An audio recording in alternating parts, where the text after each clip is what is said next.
Happy hump day to everybody. I hope y'all are having a wonderful week, safe week. First story is pertaining to a Knoxville missing teenager, girl child missing. News 19 is the source. If you've seen this young lady, please contact the Knoxville Police Department. Don't know if this is a runaway, foul play, a joke, hoax, what it is, but we're going to bring you the said information. Thank you for joining me.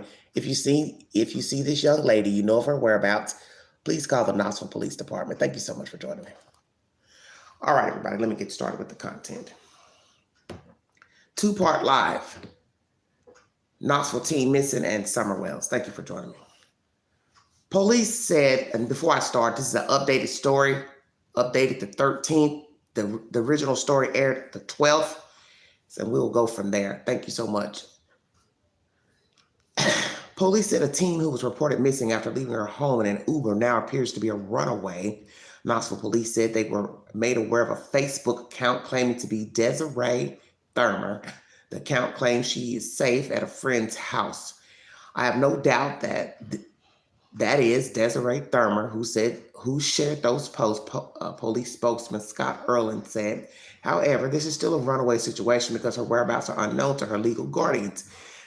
Police initially said the 17-year-old left her home in an Uber, but never arrived at her destination. She hasn't been seen by her family for more than a week. Thurmer was last seen around 8 p.m. on September 5th. She's about 5'6" with hazel eyes and brown hair. Anyone with information is urged to contact East Tennessee Valley Crime Stoppers at 865-215-7165 or online at lowercase letters East Tennessee Valley Crime Stoppers.org or via the P3 Tips mobile app. The community guidelines posted on Uber's website state riders must be at least 18 years old to ride alone. Account holders can't request a ride or delivery for someone under the age of 18 who will not be accompanied by either the account holder or another adult during the ride, the policy states. So that's what's going to be in question is exactly where is Desiree, who reported her missing, why are we just not getting the information out days later that she is missing. We're going to chop up all those questions. I'm going to show you her picture again, and then I'm going to give you my commentary, and then I will go into story number 2. Thank you for joining me. This was uploaded 18 hours ago, everybody. Published on the 13th of this month, which was yesterday. This is the young lady missing. If you see her, know her personally, please contact authorities to her whereabouts. She is now considered a runaway. Naturally, she's underage, so she is not to be out here running around staying with different people. Let's start with number 1. The story was originally published, I believe the 12th. Okay? Got that right.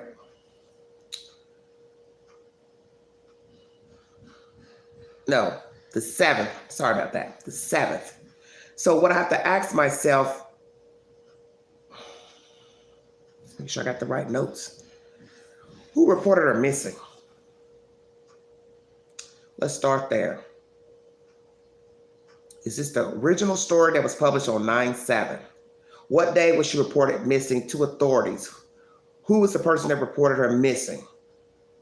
Is she an actual student in the Knox County, Knox City school system? Does she have a job?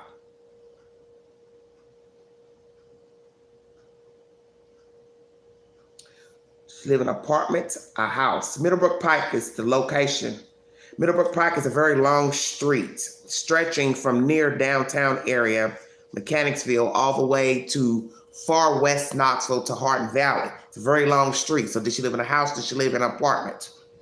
Curious. The street where they say she went to doesn't come up under that location. It says, let me get this right. Hold on a second. Avalon Drive. Well, I've got 3 different locations from Middlebrook Pike is where allegedly she's coming from. Whoever's spinning the story is saying she left at 8 p.m. going to an Avalon Drive. There is no Avalon Drive in Knoxville, Tennessee. There is an Avalon Place with 2 L's in a very affluent area known as Farragut, outside of Knoxville. Okay. And this area has very expensive homes, at least up to the 1 million range or more. So one would have to ask, which Avalon are they speaking of? Because there is no Avalon Drive in Knoxville. There's an Avalon Place, as I said, in Farragut, where they have upper income homes, very affluent area here in the Knox County area. There's Avalon Trail, which is in the county in Alcoa, Tennessee. That's right outside of Knoxville. And it goes into, Avalon, I'm getting my things mixed up. Hold on. Avalon Place is in Farragut. Avalon Drive is in Louisville, Tennessee, And there are only apartment buildings at that location. And they are 2-level apartments with, I believe, 2 bedrooms, 1 bath. And I think there's like 2 or 3 buildings. I can stand to be corrected. The other Avalon is Avalon Trail, which is in South Knoxville, and it is a working class area, and the street dead ends. And the houses are very far apart. A lot of shrubbery, a lot of land in between the houses. So which is it? Avalon Place in Knox County, in Farragut. As I said, a very affluent area. Everyone's familiar with Farragut that lives here in Knoxville, West Knoxville. There's Avalon Trail that's in South Knoxville. It's a working class area. That street dead ends. Not a lot of houses on that street. They're far apart, let's say. Then there's Avalon Drive, an actual Avalon Drive, but that's not in Knoxville. That's in Louisville, Tennessee, which is right crossing out of Knoxville over the bridge coming from the University of Tennessee Medical Center. That is the only actual Avalon Drive in Louisville, Tennessee, which is just minutes outside of Knoxville, Tennessee. And on that Louisville Drive are apartment buildings, 2-level apartment buildings. And it has a door in the middle of the building. So you go inside of the building to the apartments that has 2 floors. Now, how many units on each floor? I don't know. I assume probably about maybe 4 units per floor. But they're little small buildings, brick buildings. That is the actual Avalon Drive. So once again, she leaves her home 8 p.m. going in an Uber. Who is the person reporting her missing? They say she never made it to her destination. So once again, who is the person saying she's missing? Who does she live with? Okay.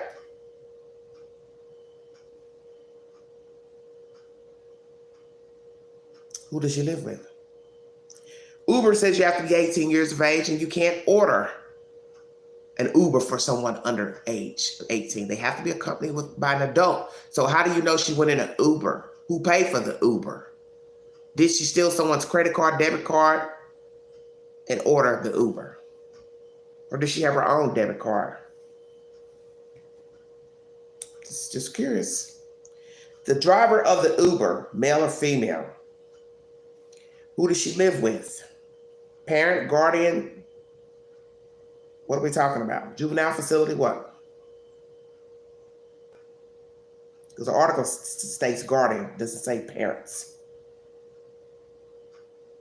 Once again, who does this child live with? Other children, other siblings, home, house, apartment, what? Did she make it to the address and then left from there and went somewhere else? I don't know.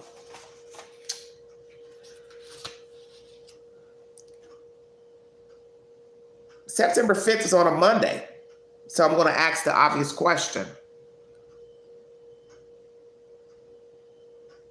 17 years of age, is she not in school? Is she not registered to a school in Knoxville, Tennessee? Is she homeschooled? Is she out of school? As I said, is she in a juvenile facility? What?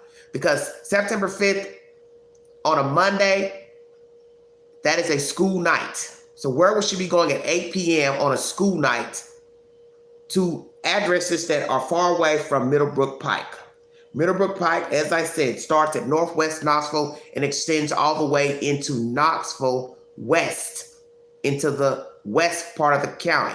So it starts at Northwest in the city and expands all the way west, going into the county of Knoxville, Knox County.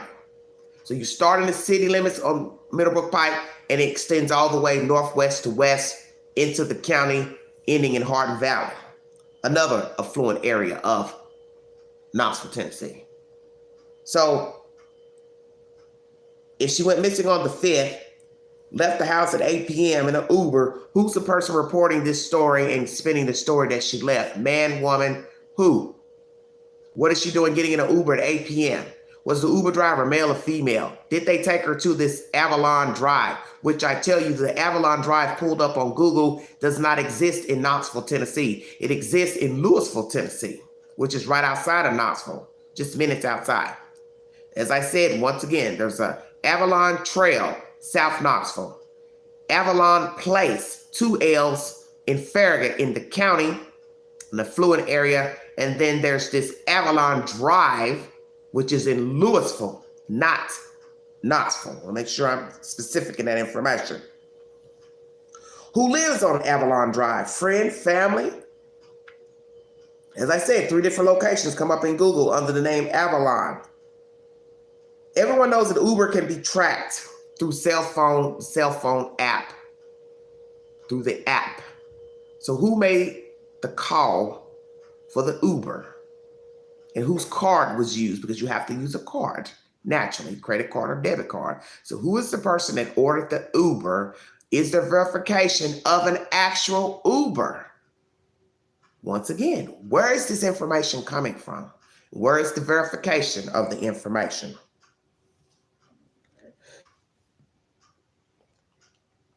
Did the driver of the car turn his or her phone off during this drive?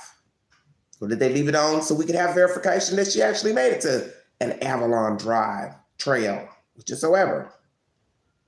Did the girl lie to someone about her location, where she was actually going? Did she just make up a street and say, oh, I'm going to Avalon Drive, but she had no intention of going there? And once again, as I said, who will let a child get into an Uber at 8 p.m. on a school night?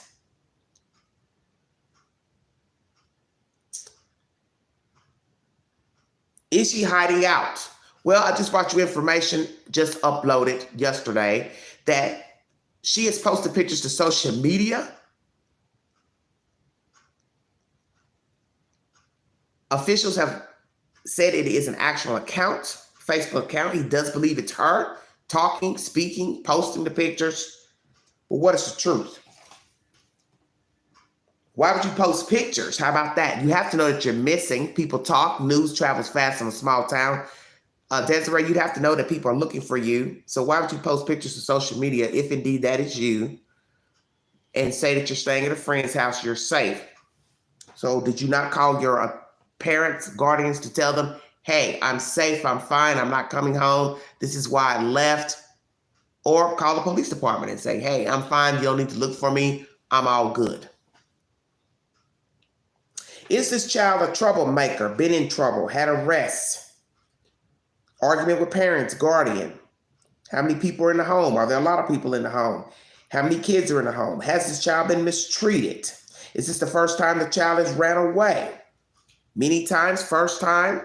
What are we talking about?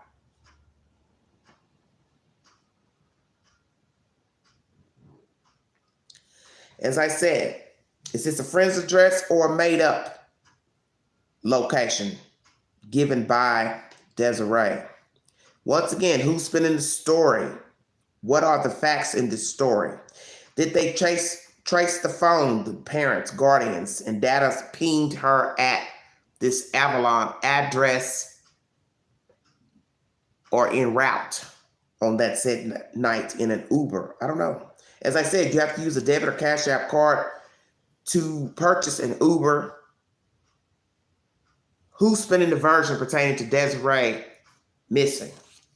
Well, let's just see who Desiree is. Once again, show you a photograph of the young lady that's currently missing. Thank you all for joining me. She's been now verified in an updated story that she's a runaway. So as I said, nice looking young lady, 17 years old. You don't need to be out here just hanging around in different people's houses. It's an easy way to get caught up in drama, mischief, mayhem, foul play, Miss Lady. I'm telling you, the streets, it's not where you want to be. Now, if indeed your life is in danger from where you stay, then you need to have DHS contacted so you can get into a safe environment until you turn to the age of 18.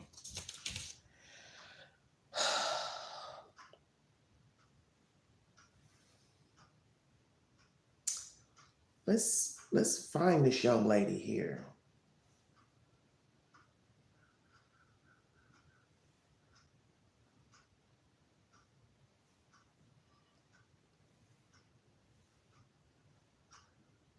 Here we go.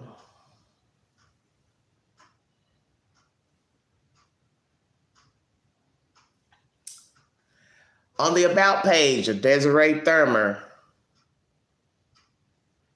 no places to show for work, school. This is Facebook, everybody. Thank you for joining me.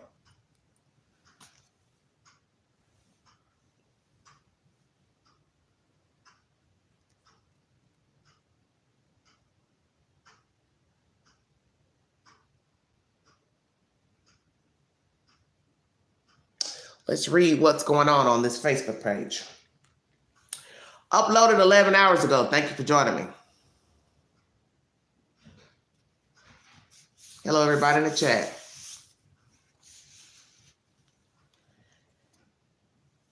"11 hours ago, Gabby Bumpus. If someone still hates you 5 years later, they just a fan. ATP." This is what Gabby Bumpus is saying on this conversation, I'm assuming to Desiree Thurmer. "You act like this and wonder why your family don't want you. Still won't send what you said.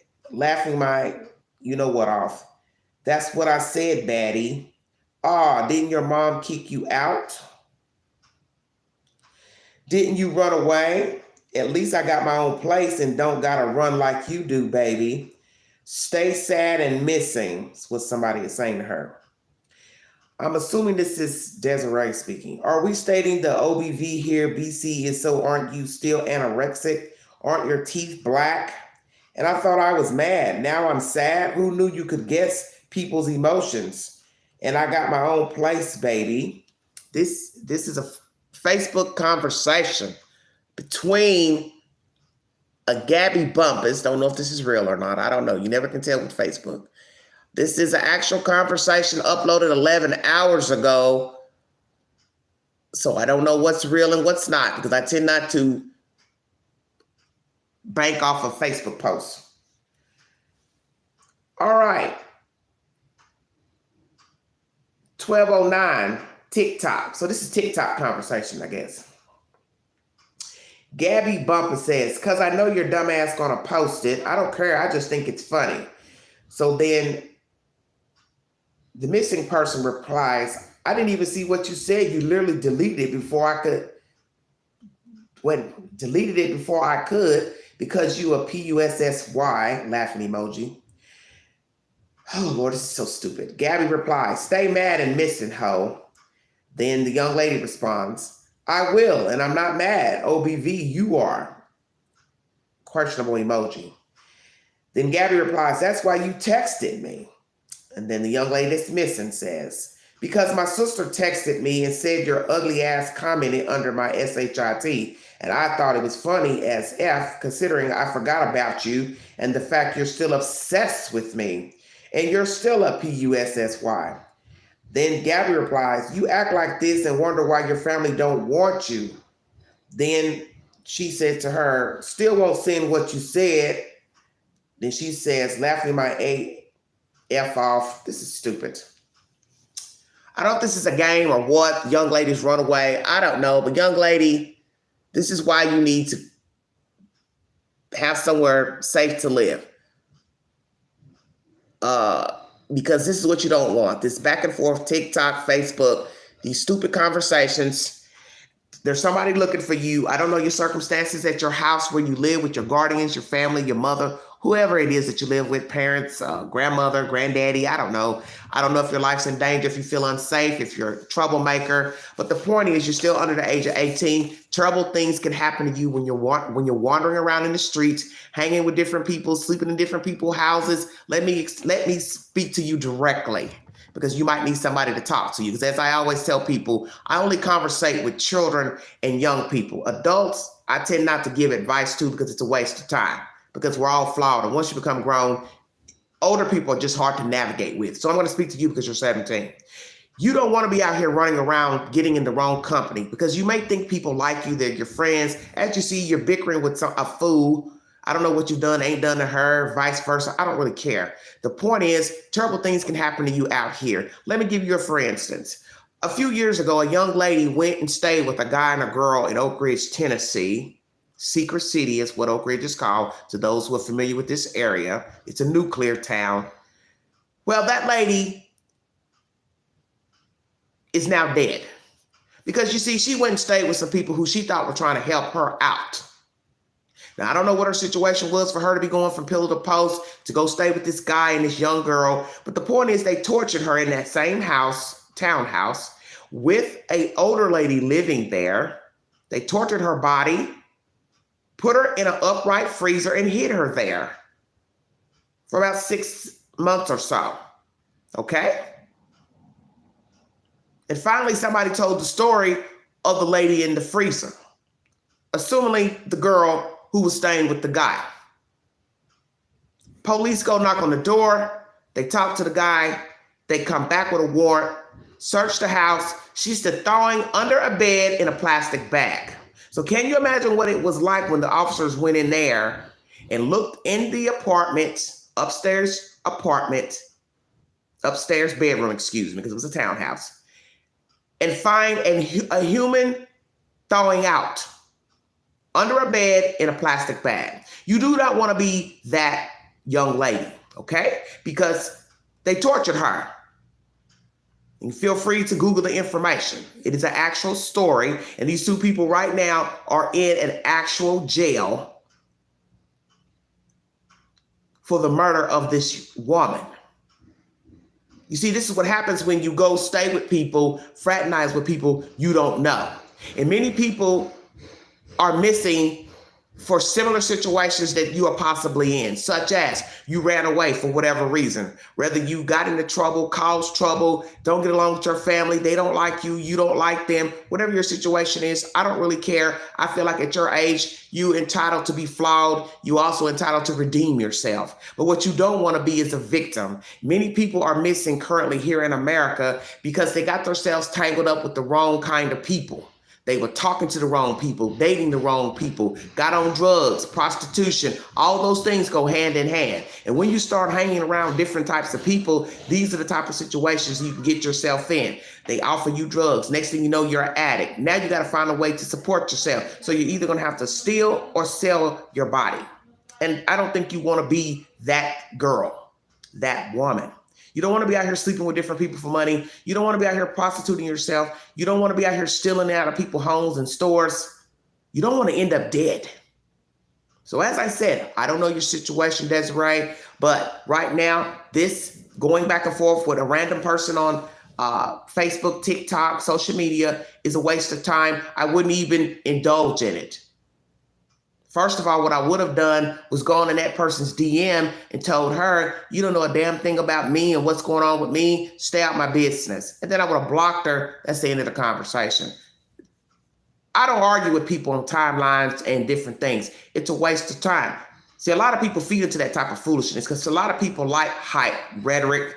We have grown people that do just what you're doing right there, arguing with somebody on TikTok. I wouldn't give them the satisfaction. Go in their DM, say what you got to say, and block them and keep it moving. But as I said, you need to contact somebody to let them know that you are okay.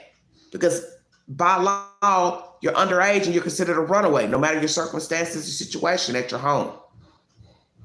That's basically what I have to say about that situation. Now I'm going to go further and see what else she put. Desiree put up 15 hours ago. Listen to the video. This is why I ran away. Not because I want to drink and have sex and do drugs. He don't even know me. Let me see what the comment says. Not buying it girly. Nick Roshi. I don't even know who Nick Roshi is. Let's see what Nick Roshi has to say.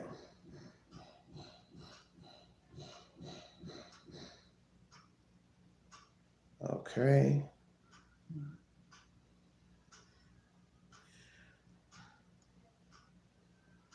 Well, I don't know if I like Nick Roshi. He says, next time the national anthem is played, every woman and girl should take a knee. Wow, is that something you say?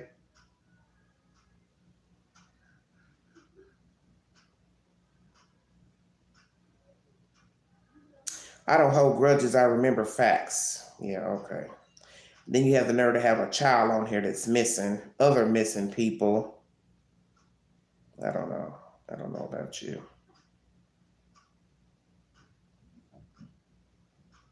I'm not going to show your face because I don't need you suing me.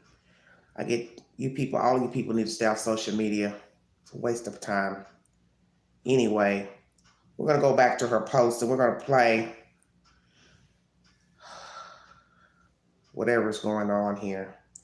Probably just a random person talking. I don't know what the hell they're talking about.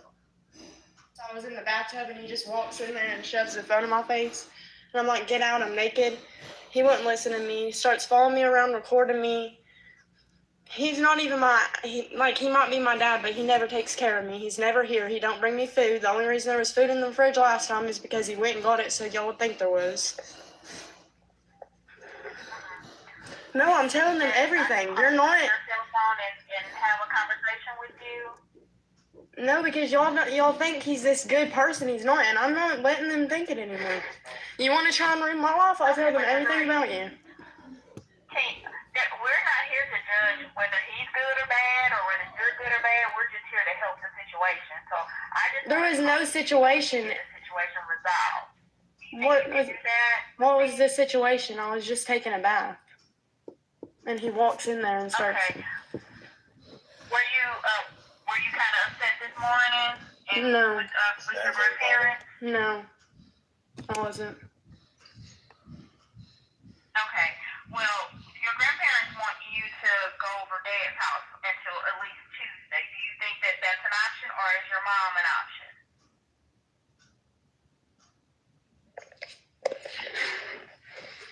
My grandparents never said that. My mom just talked to them. All they did was go to pay the Wi-Fi bill. Go ahead. I'm listening. No. You need their number? Yes. My mom said you can call her. What the hell am I looking at here? I see a bathroom that's in disarray, stuff in the floor, a grown man in a room. I don't know what I'm looking at. I don't know who this guy is. I don't know anything that's going on. I just know she's talking. I'm assuming this is a bedroom. She's talking about somebody coming in her bathroom while she's taking a bath. She's talking to someone on the phone. I can't tell if this is a Caucasian person or African-American person she's speaking to. Sounds like an adult. I don't know if it's a social worker, but somebody's asking her, can she go stay at somebody else's house? So what I have to ask myself is where she's sitting. Is this the house that she ran away from? And who is the man standing over her with a vape in his mouth talking? This is some whack shit. Excuse my language. I don't have time for this. All right. Yeah. Okay, go ahead. Hey, Desiree, did you want to possibly stay with your mom for a few days? I was doing nothing wrong. He just randomly came over here. He's never here in the first place. I was in the bathtub and he just walks in there and shoves the phone in my face. And I'm like, get out, I'm naked. He wouldn't listen to me. He starts following me around, recording me. He's not even he might be my dad, but he never takes care of me. He's never here. He don't bring me food. The only reason there was food in the fridge last time is because he went and got it so y'all would think there was. No, I'm telling them everything. You're not. Your cell phone and have a conversation with you. No, because y'all think he's this good person. He's not, and I'm not letting them think it anymore. You want to try and ruin my life? I'll tell them everything about you. Hey, we're not here to judge whether he's good or bad or whether you're good or bad. We're just here to help the situation. So I just There was no situation. The situation resolved. What was the situation? I was just taking a bath, and he walks in there and starts. Okay.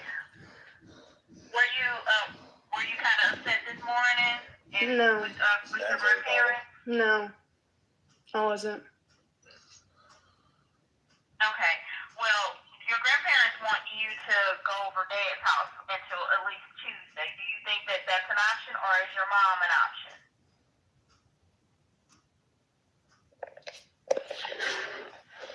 option? My grandparents never said that. My mom just talked to them. All they did was Okay. Well, go to pay the Wi-Fi bill. go ahead. I'm listening. No, I'm not. You need their number. Yes. My mom said you can call her. This is bad. Whatever's going on. Oh God, this is a bad situation. Here's Desiree speaking again. This is why I ran away. This was uploaded 15 hours ago, everybody in the chat. If you'd like to donate to this great network, Everyday Shenanigans, $BeganJi 129 Cash App. All stickers are welcome during this live. This is a two-part live pertaining to a Desiree Thurmer missing out of Knoxville, Tennessee, possibly a runaway. And the second part of this live is pertaining to the disappearance of Summer Wells. Thank you for joining me. Story number 1. 15 hours ago, this is what she uploaded to Facebook. This is why I ran away. Listen to the conversation the other morning. I was taking a bath. I just woke up. My grandparents woke me up and they would be back. I go take a bath and my dad walks in.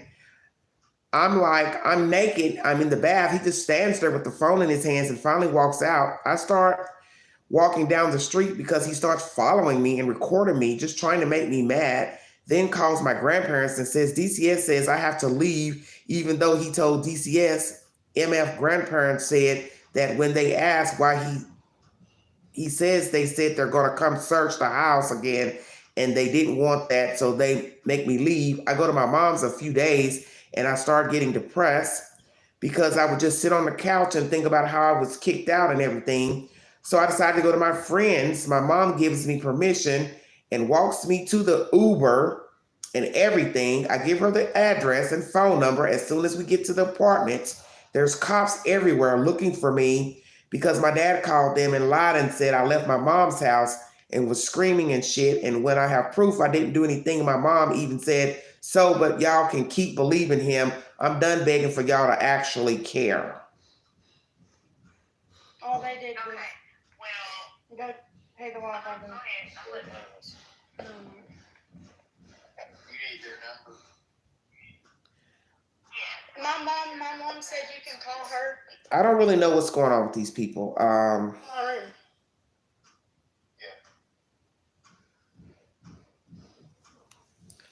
I have no idea what's going on with these people. Hey, Desiree, did you want to possibly stay with your mom for a few days? I was doing nothing wrong. He just randomly came over here. He's never here in the first place. I was in the bathtub and he just walks in there and shoves the phone in my face. And I'm like, get out, I'm naked. He wouldn't listen to me. He starts following me around, recording me.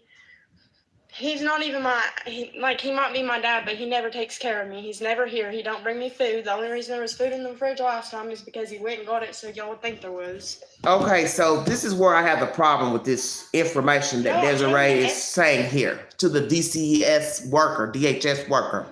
Obviously, she was placed with her grandparents. So who was originally taking care of her? Mother, father, what? Why is she not living with her parents? Why is she living with her grandparents? What is this mess about them searching the house? If they come search the house, they want her gone. The grandparents, well, that's a bad look because what would they be searching the house for, DHS? Are you speaking of DHS searching the house or the police searching the house? Is there something in the house that they would find that would be unsuitable for children? So what are we talking about? Or are we talking about your house is unkempt and you don't want DCS coming to the house? And that makes no sense, because wouldn't DCS be the same people that put her in the house, and that means you all had to come look at the house to make sure the house was suitable for her to stay there in the first place? As I said, I don't know what's going on with this child. But once again, you see she's making posts saying she didn't leave to go have sex and do drugs. And I've always tell people that you really don't know what goes on in people's houses. It's easy to assume things when you're getting different versions, such as a lot of people walk around pretending they care for their children or grandchildren. We can speak personally here. But you don't really know what goes on behind closed doors. You don't know if they're strict. You don't know how they talk to the children. You don't know how they treat the children. You don't know, like she said, she's not eating. That's another thing I find strange. Why would her father be bringing food if she lives with her grandparents? Do the grandparents not have money to provide for her? That goes back to DHS. Why would you put her in a house if the people didn't have income to feed her? She said he only put food in there to make it look like food was there when you all come. So that means what? He was expecting them to come? See, this makes no sense to me. And I don't know who's telling the truth, but I know there's always a little bit of truth in the BS. You all need to get it together, because in the end, she didn't ask to come here. I don't know what she's been doing, not doing. If she's a troubled spirit, I don't know. But one thing I do know, that you have to lead by example. And a lot of people don't lead by example with children. Then they get mad for some crazy reason when their children don't act right. Oh, they're wayward, they talk back, they don't want to go to school, they don't want to listen, they're stealing, they're doing this, they're smoking pot, they're doing this. Well, what are you doing? Because people don't just wake up getting into trouble. Children may start off with a dominant personality. Then they start talking back. But it's what you allow. Because see, I can speak from experience because I once was a child. There was no talking crazy in my household. Do you understand what I'm saying? To either parent or grandparent. Because it's what they allow. They weren't going to allow you to talk back and talk crazy. See where I'm going with the story? And a lot of people, I call you all new generational parents. First of all, you all talk too much in front of your children. You exploit them, literally. You do things in front of them that you shouldn't be doing. You have company conversations in front of them. And I had to catch myself too, saying crazy stuff to somebody on the phone, and they're letting their child sit there. But then I have to realize, why should I feel bad about what I'm saying on a private conversation? Because you got your children listening. You should have your children leave the room while you're talking. You really shouldn't even be talking to adults. And we might be using potty language. That's up to you that your children are not listening. That's not my responsibility. And that's what's wrong with people. It's what you allow. But like I said, I don't know what's going on with this kid, but I know there's a jump off to everything. And if indeed she was living with a mother who wasn't really taking care of her, wasn't doing her part, that's going to be a problem. Let's say she had a fly-by-night father coming in when he felt like it. That's going to be a problem. Then she doesn't get along with her mother. Boom. Hey, mom, dad, can you take my kid? Now she's with some older people who probably don't know how to rear a child either, or don't know what to do with her. Maybe not really doing their part. Lax. I don't know. I don't know what this kid's been doing. But this was a mild-mannered conversation. It seems to be with a social worker on the phone. The social worker's trying to delegate where she needs to go, but it's obviously they wanted her out of the house. Because you hear this woman saying, your grandparents are saying, can you go here, go over here? But then she's disputing what allegedly was said. See, you don't know what to believe. But one thing I do know, no matter what is going on between all parties, a 17-year-old does not need to be out here in the street staying with different people. Because now we have to question the house is where she's staying. Is she staying in a house with adults? Because she's telling somebody in this social media post, oh, I got an apartment, baby. So does she have her own apartment? Does she work part-time? What does she do? Is she going to school?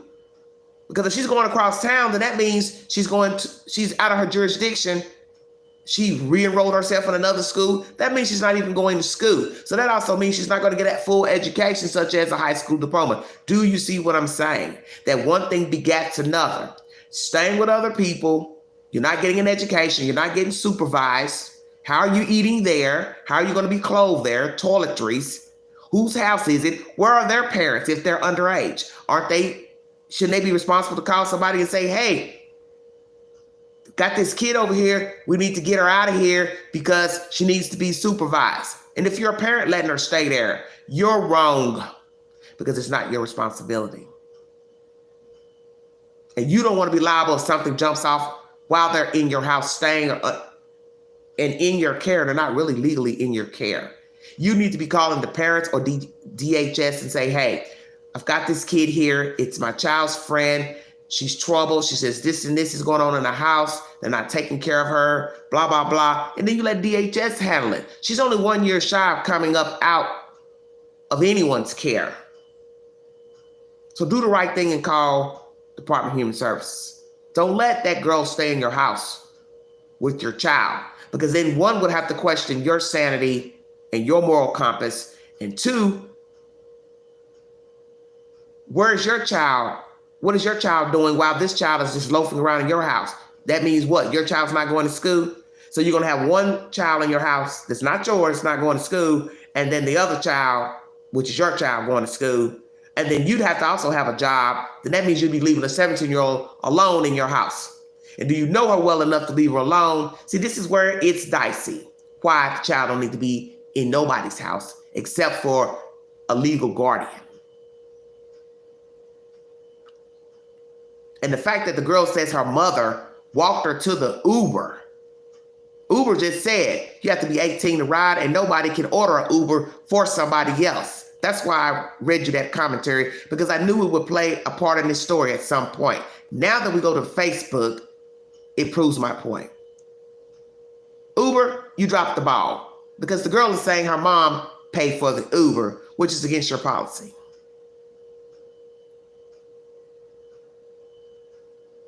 At 8 o'clock, a 17-year-old getting in someone's car, a stranger, is just as dangerous as she was 18 or 25. Do y'all see where I'm going with this? I didn't know where this story was going to take me. And that's why I went ahead and went to Facebook, because police have verified this Facebook account and do believe it is the missing young lady who has now been deemed a runaway. Thank you all so much for joining me. Okay, you're not. Let's see what else she has to say on her Facebook page. She shows this video as her reason why she ran away. 16 hours ago, this is what Desiree Thurmer put on social media. Or this is what a Tricka Jenkins said to Miss Thurmer. Des Thurmer, you were with me when you left. After you left, I told you, you can't come back. You have to go to your dad's because he's got you in this program and everything else. He was sending police, DCS, everything, trying to lie and say you live with me because he don't want the responsibility. When in reality, you have been with your grandparents for 4 years and you were with my brother, wife for 2 years, and I was homeless, pregnant, no car, no family, exclamation point 3 times. For 3.5 years, when I got my apartment, you did not want to leave your grandparents, and that's what I've been dealing with ever since. Tricka Jenkins replies again. Your grandparents are the ones that kicked you out on the street, blocked your phone number. Wow, that's deep. This is crazy. Now, this is a girl who obviously lived on her own, and she's saying this to Miss Thurmer. You were with me when you left. After you left, I told you you can't come back. You have to go to your dad's because he got you in this program and everything else. He was sending police, DCS trying to lie and say you live with me because he don't want the responsibility, when in reality, you have been with your grandparents for 4 years and you were with my brother, wife for years.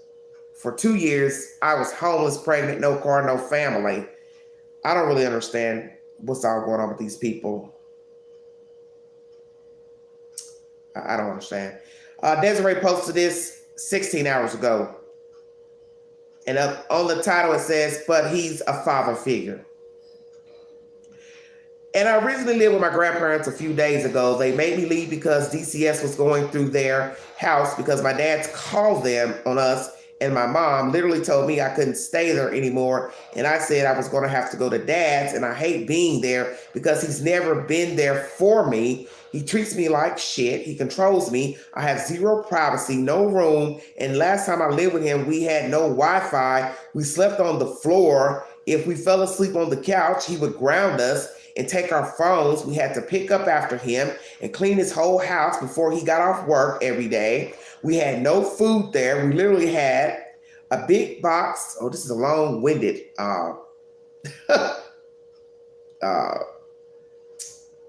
post.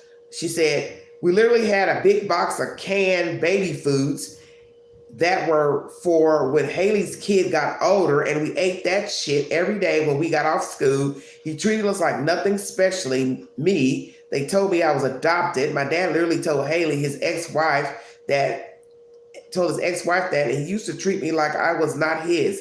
He doesn't care about me my whole life. I've been extremely depressed ever since he came in my life and left again. And finally, everything started going back to normal. And one day he came over and was arguing and stuff and called the cops and helped me out of the ground until they got there.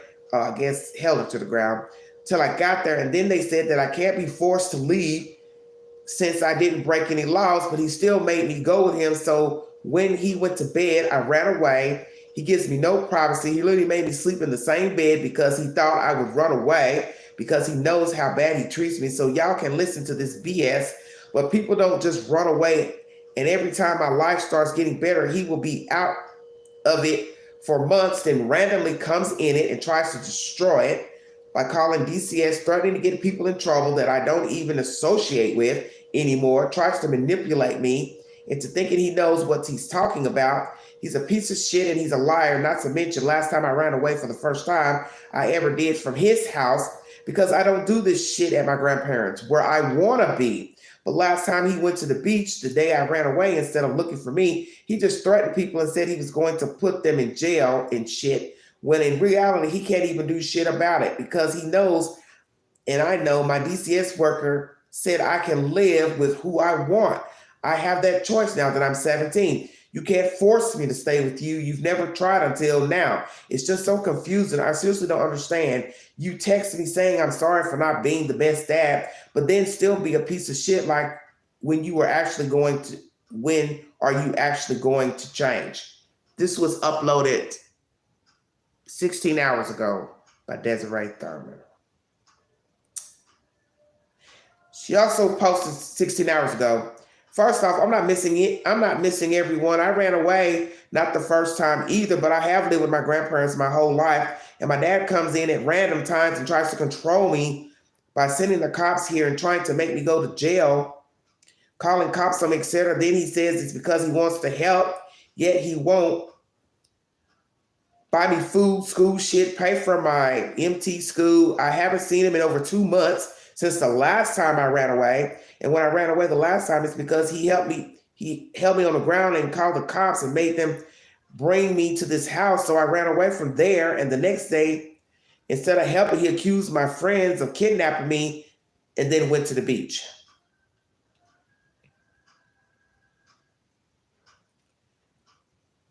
All Aaron Thurmer is a deadbeat line POS. That was 16 hours ago. So this is what he says to her at 8:04. I don't know if this is PM, AM. Aaron Thurmer, you're the father, and you said this to her. Don't you might bring some bed bugs back with you?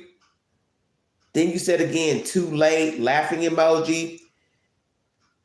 Then your daughter says, if mom brings me and Des, will you come get Destiny? This was July 7th.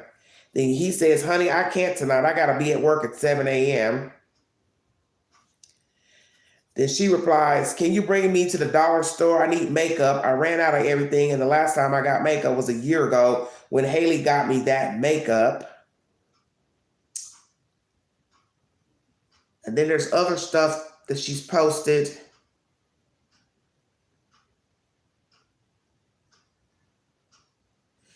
Something about nuggets for days, that's all. And I try and eat a piece of pizza and can't because Anelia wants some. So I cut the freaking pizza in half She don't even eat it. And then Papa makes some chicken nuggets. Like 5, I get up to get my drink after asking if she wanted any. And she says, no. I come back and all the chicken nuggets are broken up and stuff, how she does them. We barely have any food and you have to go to work. So drop her off when you didn't even go and can't even bring us food because you're broke, even though you just got paid yesterday. Then it says, yeah, well, apparently you can read, but anyways, I'm done begging you to be a father like you are to all your other kids. When I sit in my room depressed all day wanting to die because I feel like nobody cares because they don't. And that's why I stayed with Tyler for so long, because that was the only times I ever had someone, but everyone is a piece of shit, including you, and nobody cares. So like I said, I'm done. Be you into whatever, because I'm not your kid and I never will be. Can't read. Then he says, you would like it. We'll be riding in a pack. I don't know what that means. Then it says, it sounds fun, but it's really cold outside and I don't know who it is, so I feel like it's not right for me to be there, but have fun, love you, okay. So maybe he was asking her to go somewhere. Then she said, can't you bring me something to eat or order a pizza? He says, yeah, I'm trying to. My head is hurting so bad it made me throw up. That's the dad saying that. Then she put 16 hours ago, she was posting a lot of stuff out a day ago. Y'all want to share my missing post and take up for a hypocrite. Share my shit. Oh, Lord. But the fact that a father would say, don't you might bring some bed bugs back with you. I'm going to stop there because I don't want to talk about this anymore because this is ignorant to me.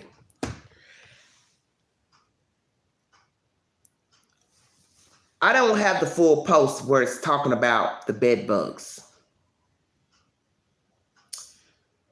Because I know people don't write in complete sentences. That's why I don't like texting, because you can misconstrue what a person is saying.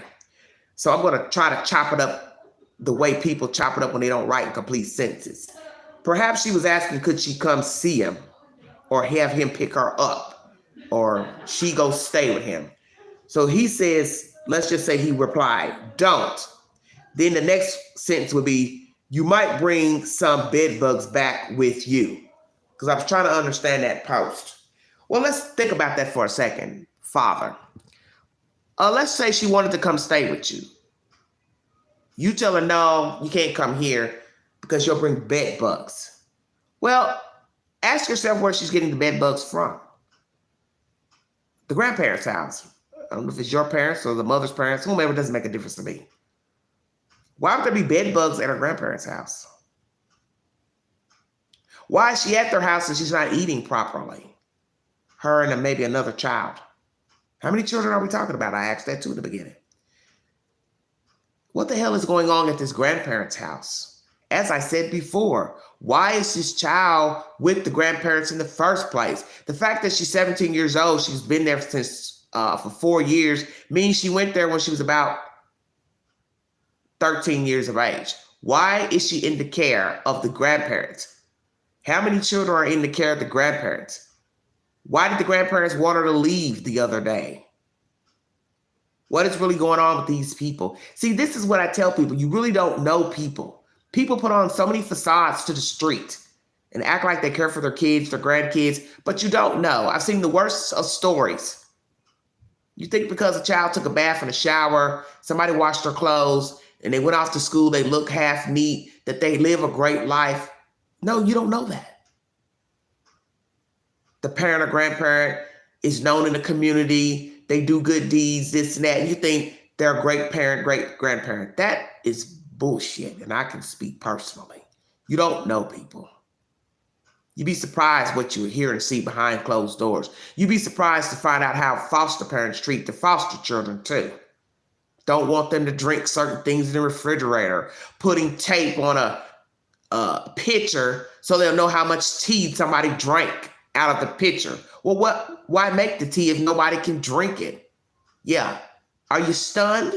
Because that's an actual story. You eat the meal at mealtime, and after that, ain't no going back in the refrigerator to get you something cold to drink if you're thirsty, because somebody's put duct tape on the picture to know if somebody went in there and drank out of it. Now, I want you to think about what I just said. Complaining about toilet paper being used up. Well, you got to think about 30 years ago when they weren't making big box toilet paper rolls. Girls living in a house, foster care, they're going to use up toilet paper because, hello, they pee. They have to urinate. And then other people are coming in your house, family members, friends, using the restroom. So that means, voila, toilet paper is going to get used. But yet you'll blame the foster children as if they're using up all the damn toilet paper. But nobody in the street knows that's going on behind closed doors because everybody thinks this little old lady is a sweet little old lady. Goes to church every Sunday, sits dolled up in the first few rows of church. But somebody could tell you a different story about the old lady. Somebody could tell you that old lady also, old as she was having an affair with a married man that lived at the end of the street with another woman that was his wife. And after he did his little illegal ticket running, he'd go by the foster lady's house, old as hell, and sit up and cackle with her in her bedroom. Foster children could hear them giggling back there. Now, is that any type of example to set for foster children? See, this is what I keep trying to tell people. You don't know people. All that stuff you look at, nice home, half nice home, cars, coif hairstyles, that ain't got nothing to do about when that door's closed. You don't know how people are treating their children. You don't know how people are treating their grandchildren. You don't know how people are treating their foster children. And you don't know how they're treating their adopted children. And common sense should tell you when children are in turmoil at one house, then they go live in another house, they're carrying those jacked up ways to the next person's house, and it could be a problem at the next person's house. Then you have to count how the people at the next house are treating the children. This girl obviously has issues. What program she's in that the friend was speaking of, I don't know. But I think she needs to be emancipated. She needs to seek counseling. She needs to be enrolled in school. And she can better herself. She definitely needs to be in school, get a high school diploma. She needs to work a part-time job so she can have value in herself. She needs to be in a better environment where people are working, productive, doing things, expose her to different things going on in the world. A child does not need to be sitting in the house all day doing nothing, not eating, not being a part of the world. Wi-Fi is not enough. She needs to be engaging in activities with girls her own age, seeing girls that are productive, doing things, working, volunteering. That's what she needs. It's called stability. Coming and going in and out of children's lives is not stability. Popping up and running in other people's houses, trying to orchestrate, it's not stability. I'm assuming possibly this is maybe the father's parents' house. The fact that he just walked in this house where she was taking a bath. That's also inappropriate. You should not be going in a room where a child is naked and she's almost a woman. So you know that's inappropriate. The fact that she mentioned that he made her sleep in the same bed with her so he could watch her not run away, that's inappropriate. You have no business having a 17-year-old girl sleep in the same bed with you. If that's the case, put her in a room and put a lock on the damn door. Excuse me, if you feel like she's going to run away. But then that would also be considered inhumane if you put a padlock on a bedroom door. Because then the first thing people will say is, well, how do we know how long you leave her locked in here? I don't think any of you all are possibly fit for the child. Maybe she needs another structured environment. I don't know. But obviously things aren't working at the grandparents' house. Things aren't working with the mother. Things aren't working with the father. You also hear her say in this commentary she wants to be at her grandparents' house. So then why would the grandparents tell her she had to leave? There's something going on here. Maybe she likes her grandparents, but they're really not taking good care of her. And this happens with children when they get used to a situation. The situation may not be the best, but they want to stay anyway. This is why you know children have unconditional love for others. Because many children will want to stay in an environment that is not cohesive to their well-being. I don't think she needs to live with any of these people. I think she needs to find another home, a structured home. She needs deep counseling. She needs to be enrolled in school. She also needs to be working part-time so she can get a work ethic about herself, because soon she will be on her own, and God forbid she gets out here and has nowhere to stay. Because I don't condone her staying at someone's house. And you hear this young girl in a post saying she stayed at her house, but she couldn't come back because the father called the police and to the woman's house. She needs to stay in a stable environment. She needs to be around people that are positive role models, people who work, go to school. They're doing positive things. They're well-rounded, well-grounded. That is what Desiree needs. And I will be praying for her. And I would love to reach out to her if she needed anything, because that's the kind of person I am. I would love to help her. Even though I don't know her, I don't know what she's been into and not into, but I know what it's like to be a child, and I know what it's like when you want nice things, you want nice clothes, you want nice shoes, you want to be a part of the world, you want to be valued. And that's what she needs right now. She needs stability. And I also pray for her going into another foster care at 17, because we're just in the fall of a new year. She still will have to go all the way up until her 18th birthday. And I would hate for her to go run out into the street trying to find somewhere to stay if something wasn't going well for her up until her 18th birthday. She doesn't need to be out here in the street and staying with any Tom, Dick, and Harry, because this is how you end up in a worst case scenario. And if these people don't get it together and act like they care about her, she's going to be a damn statistic. And I would hate to see something terrible happen to a young lady. Thank you for joining me. Part 2 of this live is pertaining to Summer Wells. 15 months to the date. Where is this little girl? I've not brought any information pertaining to the disappearance of Summer Wells because I haven't had anything to talk to you all about. It's been over a month since I talked about her. Probably more than a month. And I think it's sad that, as in this situation here, we're talking about a child, 5, 6 years old, missing. Then we're here talking about a 17-year-old going from pillar to post, because the parents obviously aren't doing what they need to do to take care of the child.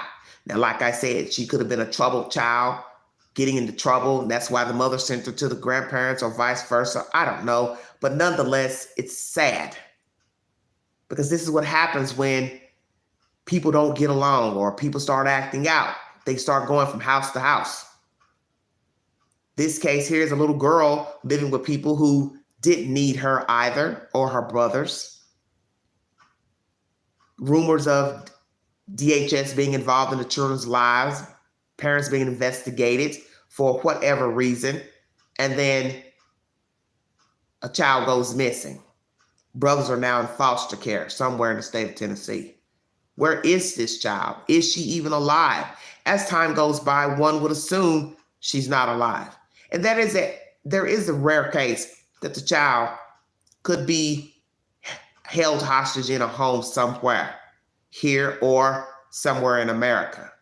I don't think many of us believe that. And you also have to use common sense as far as human trafficking.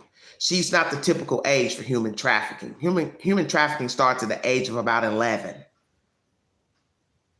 I think you have common sense enough to know there's not much you're going to be able to do with a 5-year-old girl. At some point, that's not going to work due to the age and the size of the child's body. We don't have to go there. She would not last long for nefarious purposes. So where is she?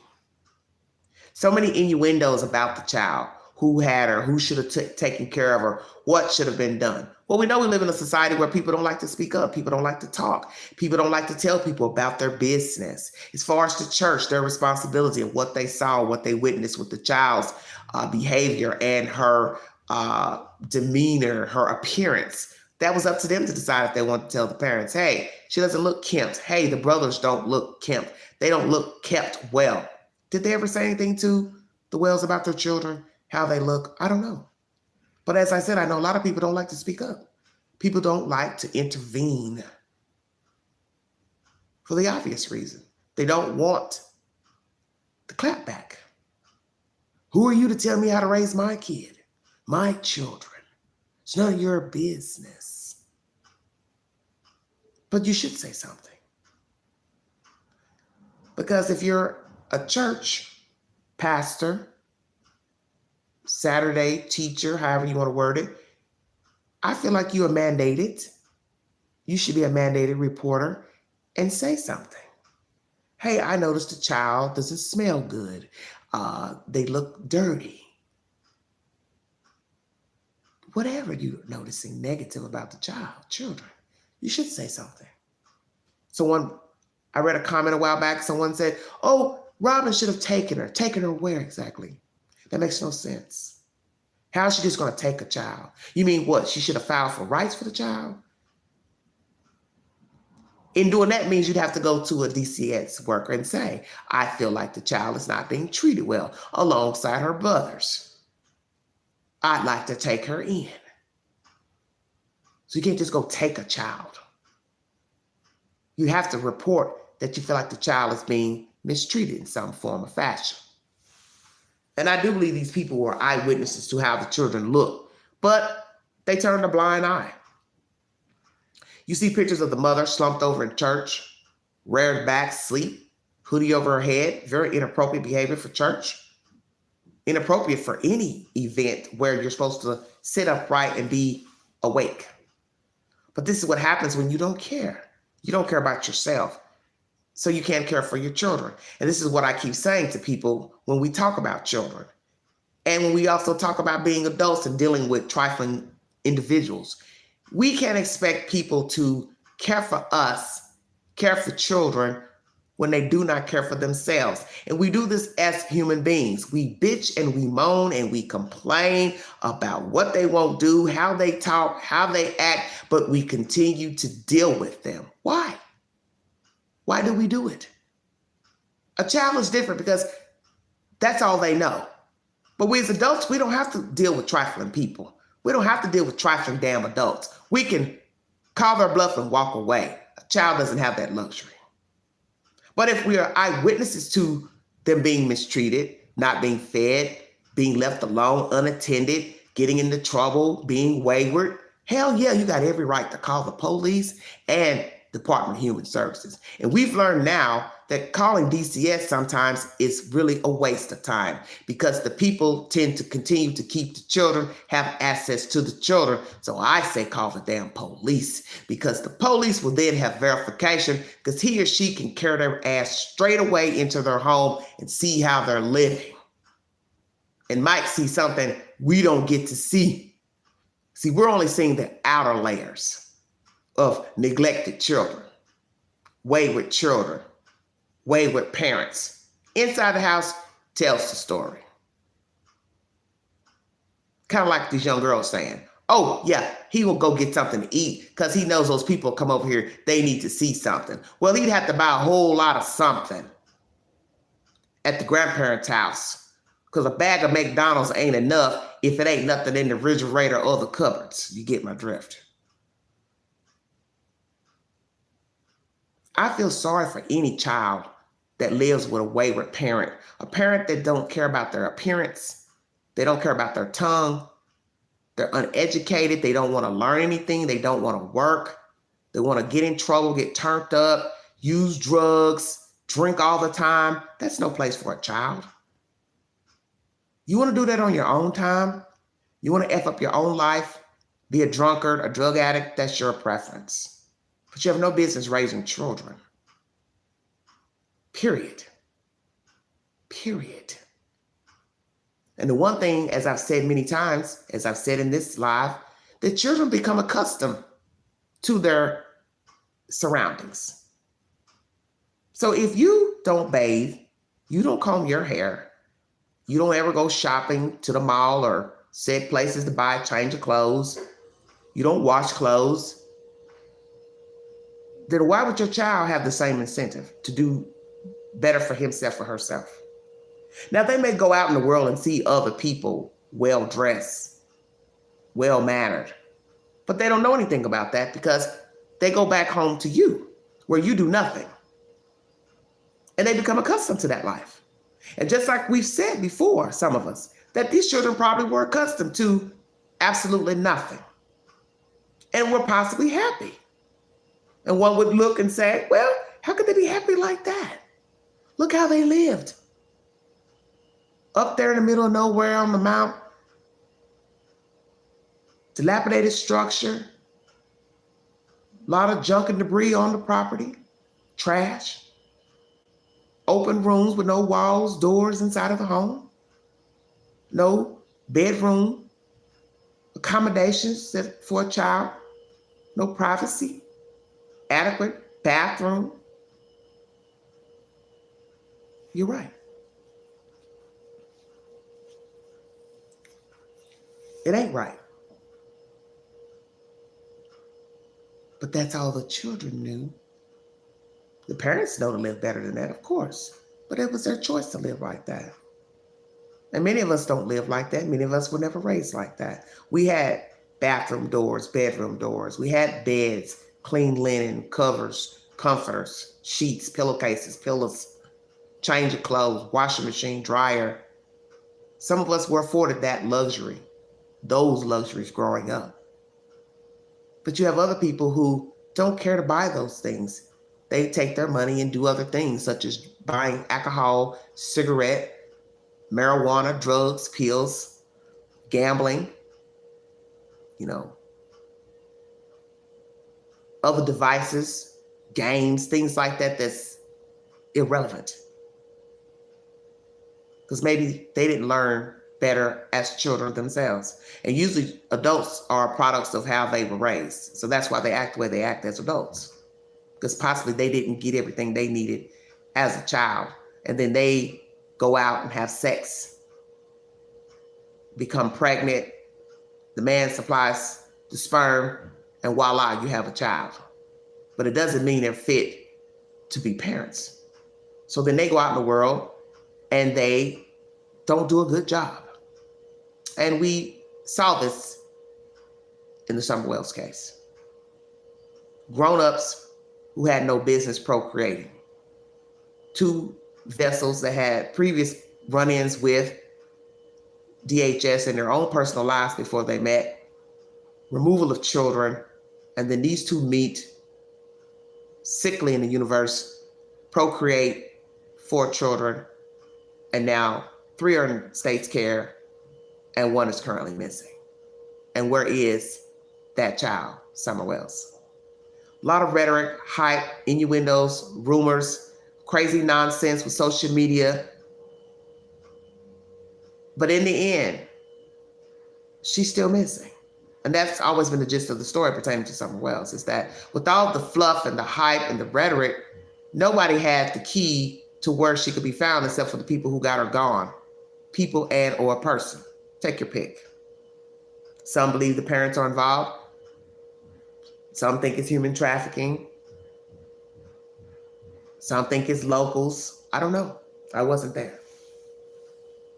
But what I always do in assertion of a story, to I'm a little wobbly. In bringing assertion to a story so it can make sense, is I evaluate the parties in the story. And I always start with the home life. And that means the basics. Who the person lived with, the person that last saw him or her, whether it be a child or an adult. And that's always the key to the story. It's the beginning, not the middle, not the end, the actual beginning. And the actual beginning is that the children didn't have a great life. The children didn't have decent, conducive parents that cared about their well-being. The demographics. They live in rural America here in Tennessee, where I also live. And you go and watch the demographics and use common sense and deduction. That's how I chop up a story and come to my conclusion of what happened in a story. I live in this area. I've been back in rural America, rural Tennessee, for work. And I know I've heard of no stories of any missing children. Missing adults, perhaps, but not missing children. And the missing adults either went gone because they either had dementia or somebody got them gone. If you see where I'm going with this. As far as a child, hell no. Because the children know better than to be wandering off down lonely roads where there are no sidewalks. Too easy to get hit by a car. Most children would know better, even in the worst circumstances of wayward parents. And the only way children get wander down roads is if there's no supervision. Now, I would agree, these children had lax parenting. So there's a possibility that the child wandered off into the woods, down the road, because we saw her behavior in church. So one can't really argue and say she wouldn't be the type. Yes, she would.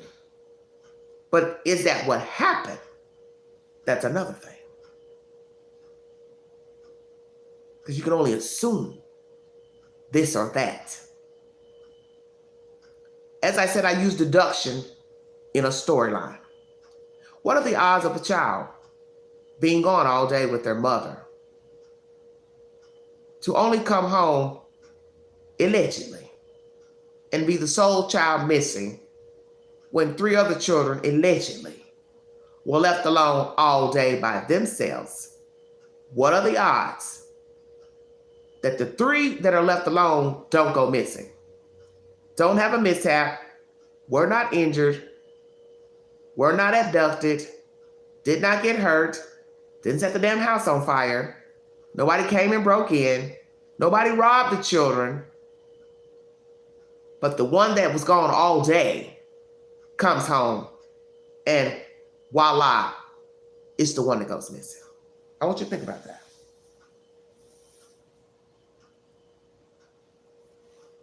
What are the odds? What are the odds of that child going missing? Was DHS investigating them for improprieties with the children? I don't know. My spirit tells me that possibly it wasn't true, because why would they leave the 3 boys in their care if they were investigating them for any reason? It doesn't matter if it was about Summer. It doesn't matter if it was about the boys. It doesn't matter what the situation was allegedly. I can't see in my right mind the state leaving the boys there and a whole child goes missing and they were also investigating them beforehand.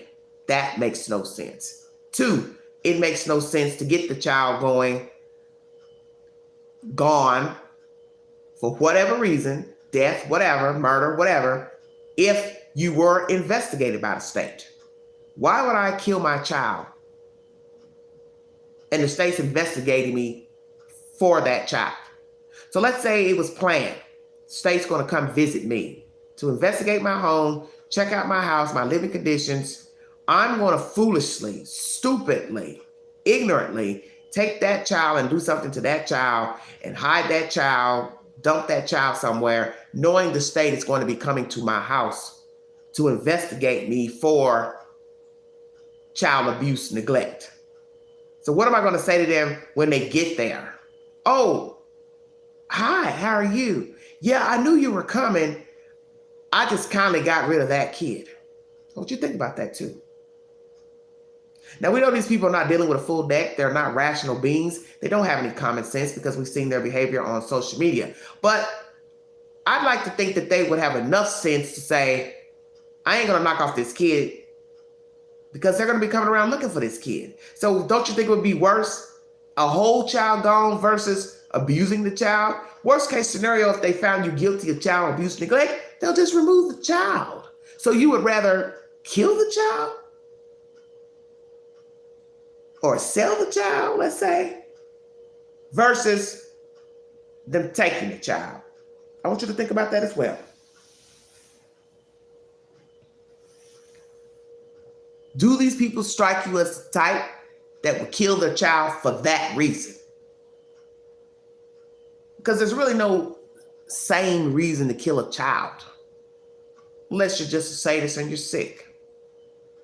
But you want me to believe they killed their child because that's the only logical reason I can come up with at this point. Not human trafficking, not even being sold. They murdered the child and hid her body. So they killed their child because they were investigated by the state. That just makes no sense to me. And I'm not saying somebody wouldn't do it, because people do crazy things all the time. But my rationale, I just can't see that. I can't see that being a reason for this group of parents to murder their child. I could see these two, or the grandmother, all in cahoots, doing something to the child because possibly, yes, she wasn't being washed. Maybe there was an accident, and or the mother's just cold-blooded and didn't want to be bothered with her. And as I've told many people, why is it that some people refuse to believe that this woman could deliberately kill her child when children are murdered deliberately by their parents every day?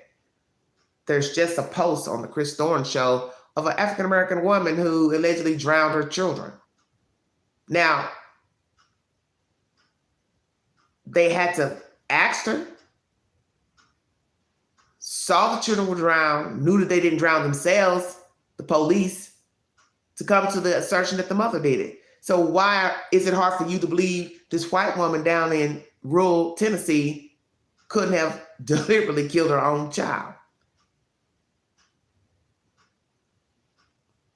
I pose this question to you because I'm trying to understand why in this one case of people who you've seen visibly act out and have no regard for their own selves, which would show you they don't care about their own children, why you would find it hard to believe that same woman, Candace Blywells, couldn't kill her child deliberately or children, when she's shown she didn't do a good job with her other children who she doesn't have care of. But yet in this case, you would find it hard to believe she couldn't have done it. It's got to be another reason. Why not? And what have I always asked you? Don't ask why. Ask why not. Because you see, you're thinking from a rational mind when you say, well, why? Why would he do that? Why would she do that? You have to think from a sadist mind, which is an irrational mind. Why not? Why not kill the little girl? Why not drown my babies in the bathtub? Woman did it down in Florida. Drowned the baby in the river. Another one in Georgia did it also in a lake. Why not? Stop asking me why would I? Why not kill my baby? I did it because I could. I did it because I wanted to. I'm tired of being their mother. I'm tired of them crying. I'm tired of taking care of them. I'm tired of looking at them. Maybe they remind me of their daddy, the daddy that I don't get along with, the daddy that don't want me, the daddy that don't treat me well, the daddy that I hate. You all better stay woke out there. Stop thinking from a rational mind. Because so long as you continue to think from a rational mind, you will never be able to understand an irrational mind.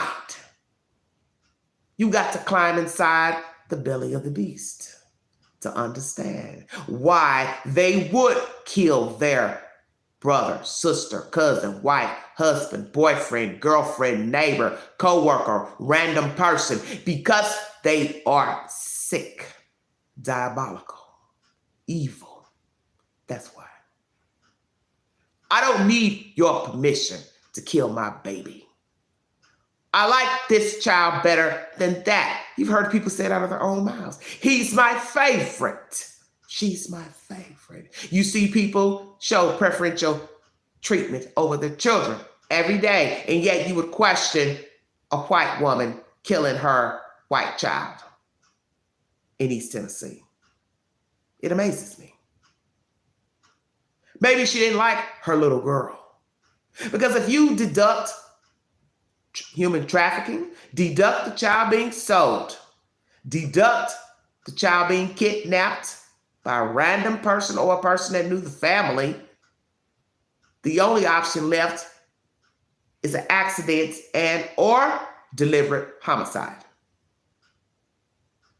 And I'm going to also deduct accidental, because with accidental comes a cover-up and abuse of a corpse by burying the child. And why would you do that if indeed it was an accident? Stay woke now. Law officials have not given us much to go on. We had a red herring of a red truck, which has been deduced to nothing at this point. You don't even hear that mentioned in this storyline pertaining to the disappearance of Summer Wells. Why is that? Was it just something thrown out to see where people would spin the story, to see if somebody would come forward? Did somebody take the child in a red truck? Was she seen in a red truck, talking to someone in a red truck? Who brought forward the information about the red truck? It was suspicious. Where exactly? At the foot of the drive, in the driveway? Where? On the street? What? Going up and down the street several times? What? But no one's found this red truck. How hard do you think it would be to have an actual description of the truck, the make and model, and run it through the database through Tennessee DMV? Stay woke now. It wouldn't be that hard. I think you know that. Especially with the description of the ladder attached to it. Wouldn't take long to run that make and model. How many people in the area, in the town, have that truck? How many in surrounding cities and including the entire state? So we deduct the red truck. That leaves what now? Common sense.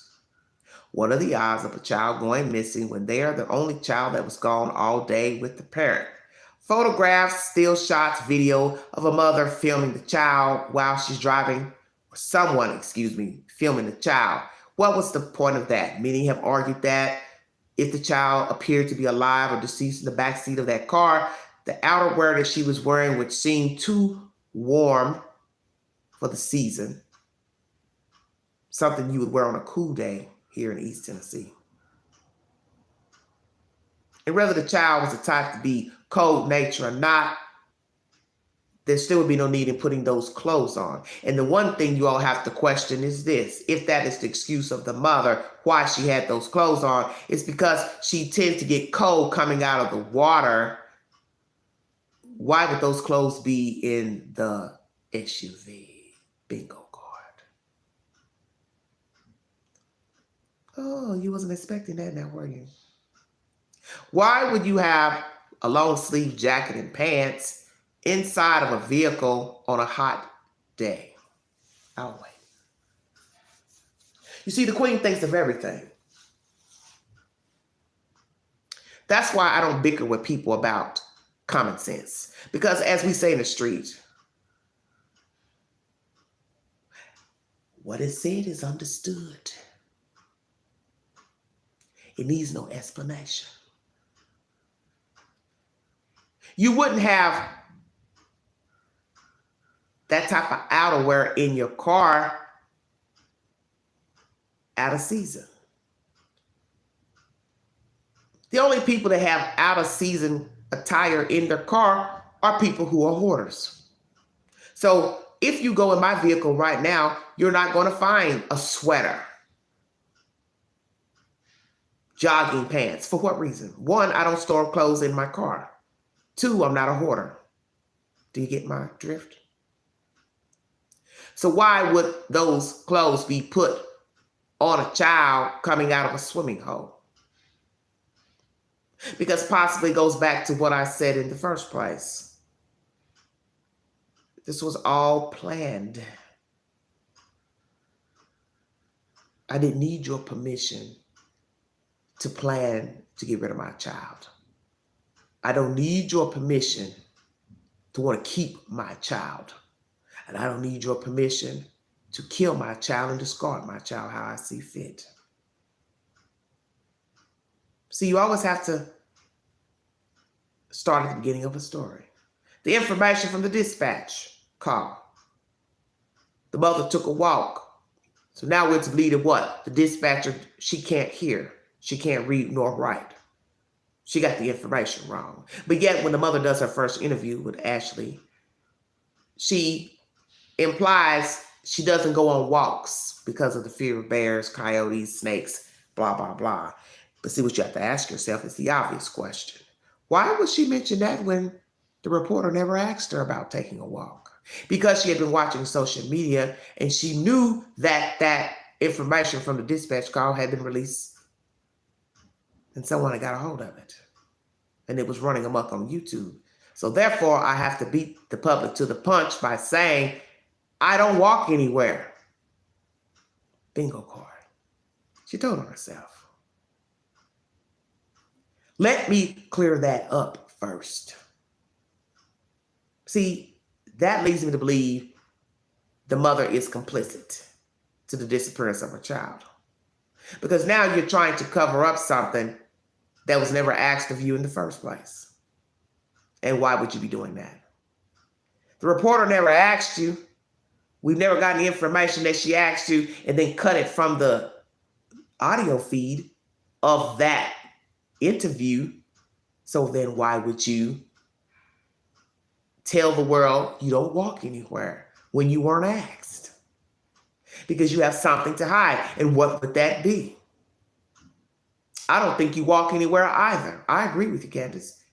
You don't walk anywhere except for from to the car, drive the car, get out the car, go take care of your business, jump back in the car. But just leisurely walking the neighborhood, the track, hell no. Who all knows about the disappearance of the child? Was this an orchestrated crime to get rid of the child for whatever reason? The mother knows, the father knows, the grandmother knows. Are there any other outside parties that know? And why would they want to hold the secret to the disappearance of a child? So you have to stay woke. What are they getting out of holding the secret, the lies about a little girl? Are these people that important that other people would lie for them? Why would you lie? What are you gaining by lying? You think they're going to hurt you with the father's incarcerated? What can he do to you? He's allegedly supposed to be getting out soon. Imagine that. The fact that they never got their boys back before the new year came into existence should tell you their demeanor. Why would they not get them back? Why did you not fight to get your children back? They had ample enough time to get their children back before 2022, but they did not. Why is that? Is it because, one, they didn't want them back, didn't fight to get them back, didn't follow protocol to get them back, and or the state decided not to give them back because of whatever made them decide to take the boys in the first place? Stay woke. And in my assertion of this debacle, the boys should have been removed the day the report went in for Summer Wells. I don't find any logical reason in the boys staying there 6 weeks. It made no logical sense to me because in a lot of cases, such as Cal City, the other 4 remaining boys were removed immediately when the call went into the dispatch pertaining to the 2 missing Cal City boys. Police came to the scene, saw whatever they needed to see inside the home of Jacqueline and Giselle, and they removed the remaining 4. So I ask you, why would the state leave 3 Caucasian boys in the care of Candace and Don? Because you saw how they lived on and off inside of the property. So what was special in this case versus Cal City? Very interesting. A whole body is missing. And under the circumstances, the child was gone all day. The version the mother spun, I'm assuming to LE, FBI, TBI. So once again, why would you, the state, leave 3 boys in their care? Especially if the version is she left the boys unattended. Boom, bingo card. Stay woke, everybody. You left 3 alone, unsupervised, while you lollygagged in the street all day with the 15-year-old boy, your mother, and a 5-year-old. And I'm supposed to let you keep your 3 boys? Why would I do that? Is that appropriate behavior to allow a parent to keep their child, their children, when they, one, left them alone all day? Anything could have happened to them. That's why I said you use deduction in these types of cases. Logic and deduction. What are the odds of 3 boys left alone all damn day in the middle of nowhere in rural America and nothing happens to them, but the girl child's gone all day, comes back, boom, voila, she's gone. You want me to believe somebody just randomly walked up to this dilapidated home of no value and stole her, not even knowing where to go get her, unless you invited them to come get her. Ding. Is that what happened? The mother made a phone call, or father, for someone to come deliberately pick up the child. Let's say that happened. For whatever reason, sold, handed off to, for nefarious reasons, or just didn't want her anymore, then where is she? And why would that person risk their livelihood holding the child for whatever reason in their home, shed, trailer, apartment, condo, house, knowing she is legally missing and on a current Amber Alert out of the state of Tennessee? You'd have to be mighty, mighty brazen to continue to keep her, knowing she's currently missing. And knowing that she was given to you, but yet the parents filed a missing persons report. Now think about that for a second. You wouldn't be scared to keep the child, knowing the parents have filed a missing persons report? The 3 children removed out of their care 6 weeks later, never got them back, acted a monkey's ass on YouTube, social media, and you would still continue to keep the child in your care? That would be awfully risky. Because let's say information got out that you had the little girl. She's alive, she's safe, or not in the best of care. I don't know. Let's just say hypothetically. What are you going to tell the authorities why you had this child, the circumstances you got the child, and why you never called the authorities when you heard that she has an Amber Alert out on her? And do you think they will believe you if you said, oh, I didn't know she is missing? I didn't know there was an Amber Alert out for the missing little girl. Now, do you think law officials would believe you? Possibly not. Possibly not. So then now you are wrapped up in a saga about a missing child, praying you don't get arrested for harming the child. Who would put themselves in that type of situation about a child? Just asking. Who would keep a child and there's an Amber Alert out for their disappearance? Why not just take the child to authorities and explain how you came to get the child? And would you then in turn harm the child? For fear you would be accused of kidnapping the child, if indeed you didn't, but was handed the child by Candace and or Don, or both, or the grandmother too. Stay woke, everybody. The issue of people assuming the grandmother took the child, that is stupid to me. The grandmother left a while after the child was reported missing.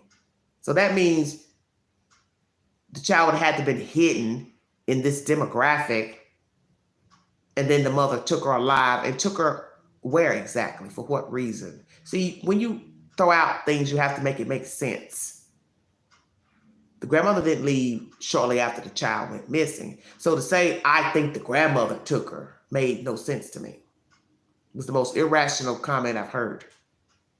Because the child would have to have been somewhere alive, assumingly, in order for the grandmother to take her. So where would she have been hidden in the time before the grandmother decided to go up north? I'll wait.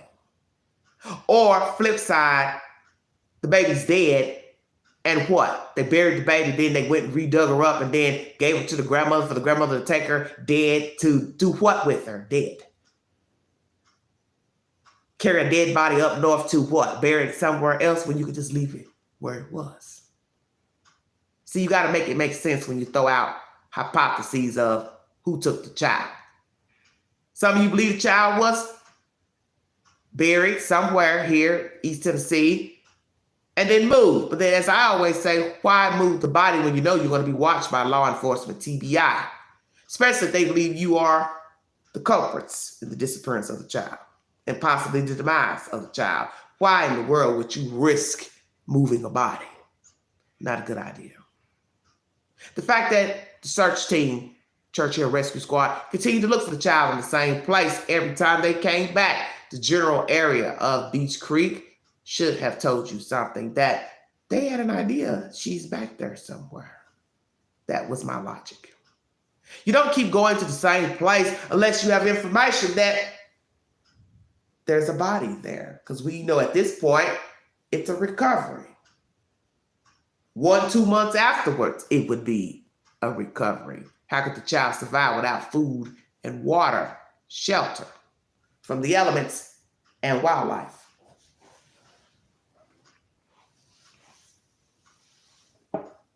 Where is Summer Wells? Is she alive? Is she in the hands of someone decent? Parents handed her off, sold her to someone, no longer wanted to be responsible for her.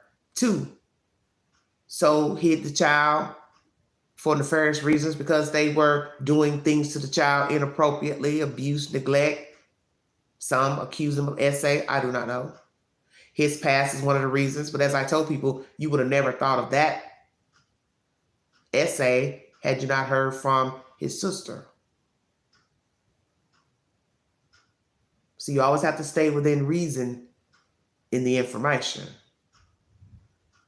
You only assume DHS involvement is because of that, because of his past. Had you not known of his past, you wouldn't have assumed he sexually assaulted his child. Stay woke now. Why her? Why is she the one missing? Have you ever asked yourself that? Why her? Is this an issue of once again, an accident? One of the children were playing with her. One of the children deliberately hurt her. A parent deliberately hurt her. A grandmother deliberately hurt her. Outside party deliberately hurt her. And the parents covered it up, 1, 2, or all, including the grandmother. Or one of the parents hurt her, harmed her, they covered it up and hid her body. She was kidnapped by an outsider, kidnapped by someone they knew.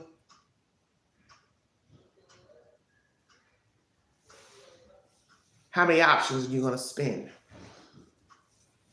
But I always use deduction on what's been told and what can be verified. And what's been verified is that the child left the home with the mother, and the grandmother went out on a busy day running around Kingsport. Another 15-year-old child in tow. They dropped that child off back at his home. It's been verified the child was alive, allegedly inside the backseat of that SUV. And then that child, the mother and grandmother, leave, just the 3 of them. So from there on, leaving Kingsport, 3 people allegedly left that area, traveled back to Robertsville, and all 3 were alive inside the SUV. And somewhere in those short hours of when she returned, we don't even have a definite time, the child went missing. So you don't even know the exact time the child went missing or if she ever made it back to that house. Because who's going to tell the truth if the child made it back? That's just a version. I came home, unloaded groceries, helped my mother with her knee brace, blah, blah, blah, planting of flowers. Child went back over to the house, my grandmother's house. And then at some point, she says, oh, I called for her. She didn't answer. But you don't even get a time. And you don't find that strange. See, I always tell you to start at the beginning of the story. That's where your answers lie. See, whatever a person spins a web, if they can't give you a timeline, you should know right then there are no outside parties involved. Listen at me carefully. Whenever a person spins a version of a story and he or she cannot give you a definitive timeline, you should know they have something to do with the disappearance and or involvement of the missing person. Because you are not going to make me believe you got up early in the morning to take care of your mother's medical needs, left the house with that one child, stayed gone all damn day with that one child, your mother, yourself, and another 15-year-old child, and you can't give a definitive answer of what time you returned home, what time you put the child in the house, and what time you called for the child and she didn't answer. And what time, you called 911. You can't remember your time having fun at the swimming hole, Candace. Oh, I don't think about it, I'm having a good time. Says a bunch of BS. You stay on social media too much not to keep up with the time. That's first and foremost. And we know that people who are not productive, don't work, don't do anything, they possibly would lose track of time because they don't have anywhere to be. They don't take care of grown folks' business. They're not productive. So that could be an easy excuse. Well, I don't do anything, I don't go nowhere, I don't have to keep up with time. But I refuse to believe on this fateful day, the day that a child goes missing, you don't have a time on anything. It's BS. She knows damn well what time it was she got back to that house. She knows what actually happened from Kingsport to the house. What actually happened with unloading groceries to the time she called 911. And you're probably looking at a 3 to 4 hour window.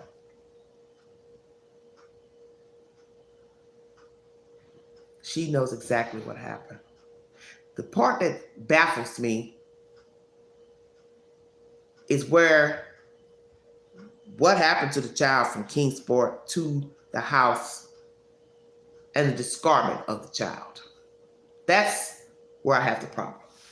Because I do believe the mother is complicit to the disappearance of Summer. I believe the father has knowledge and or also participated. I do believe at some point the grandmother she has some knowledge as well. All three are complicit in some form or another. But I'd like to know what happened from Kingsport to the house, where the child is discarded, why Summer Wells, and where is she? And will someone finally tell the truth to this child's whereabouts and possibly the reasoning why she came to be where she is, her final resting place? Because I believe the mother did something to her. I believe she was not the chosen one. She was not the valued one. She preferred her boys over this girl child. In many pictures, you saw the child resembled a boy. And it tells the story that something very sinister and evil was plotting behind the scenes. That she was not valued as a child. She was not valued as a girl child. And I don't believe the cutting of the hair was something the little girl wanted. Why would a little girl who likes girly things want to look like a boy? And even cutting the hair for purposes of lice or cooties is ridiculous when all you have to do is treat the hair. I don't care if you have to buy 3 bottles of lice removal, you would, as to preserve your child's scalp and not spread it to other children. And if you're worrying about one child having lice, stay woke, everybody. You would shave the heads down of all the children. Bingo card. Would not just be Summer Wells, if indeed that's the real reason her head was shaved. Because we got different assumptions. The mother saying that's what the child wanted. Some believe lice is possible one reason. Another reason is the mother was scorned, didn't care about her child, how she looked, did it out of being spiteful. And the child wanted to look like her brothers and the mother. But then you also had differential conversations between the mother about the hair situation.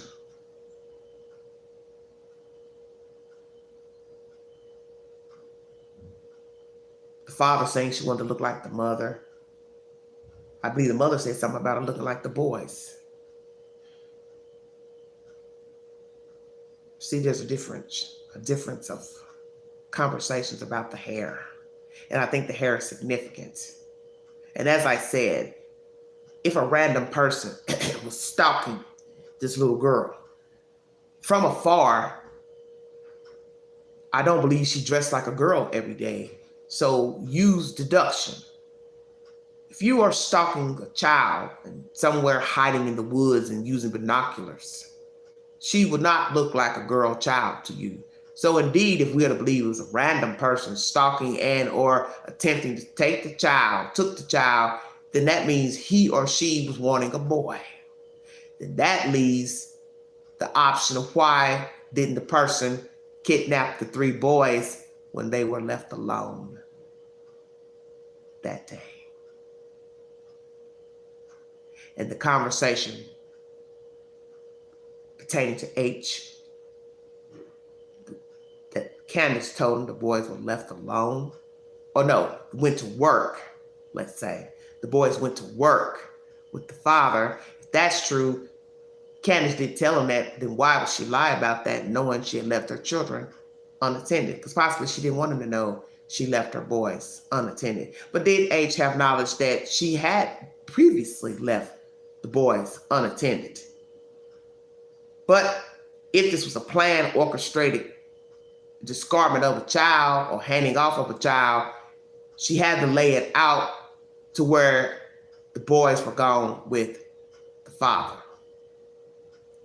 But H mentioned something also very relevant about someone walking the property and being there, coming from Don. So that means the boys would have had to call Don to say, somebody's here with us. So that goes back to my theory of if someone was stalking the house and wanted a boy, they already had 3 boys there that they could have kindly taken. And if we're to believe the version that H gave about Don telling Candace someone was up there with the boys, then that goes to common sense of, well, why didn't you or Candace rush home to check on your children and or call 911 to say there's an unidentified or identifiable person on the property with our children and we are not there. And another part of this story that resonates now, if indeed this conversation is true that H repeated, which would come from Candace, which would came from Don.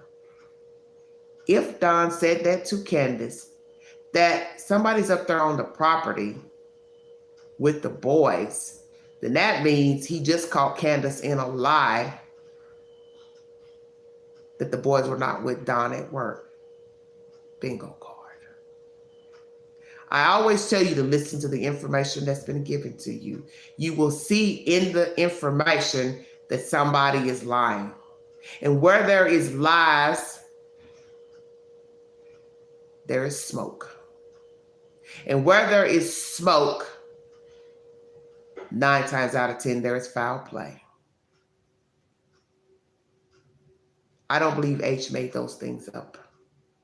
I believe those things were said to him for a reason, whether true or not, but they go to show something sinister was taking place and put in motion on that fateful day. Because you have 2 versions about the boys, and they are very relevant to the story. 1, they weren't at home. They were with the father at his job. 2, they were left home alone, and somebody was up there walking around the property. But how could they be near the boys if the boys are inside? But how could they be inside or outside if they're supposed to be at the job with Don?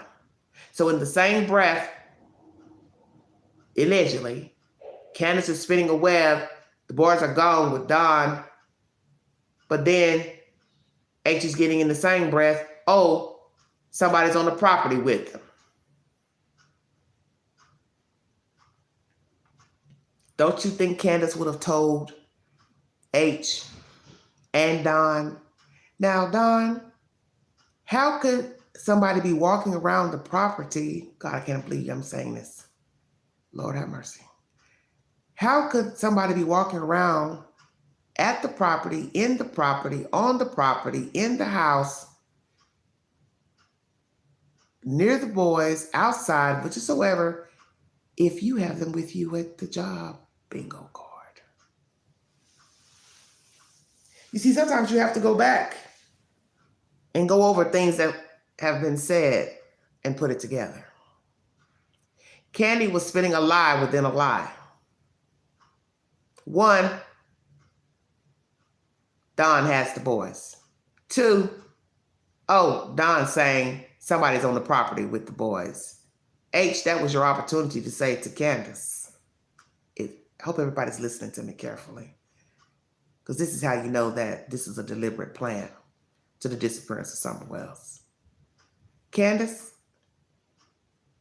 how are the children with Don, but now they're at home?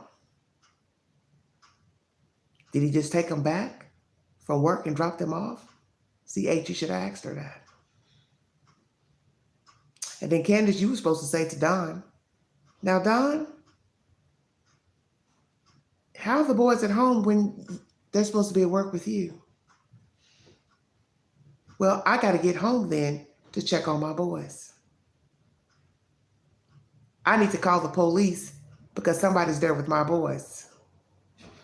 Don was supposed to say, I'm going to call the police because somebody's there with our boys.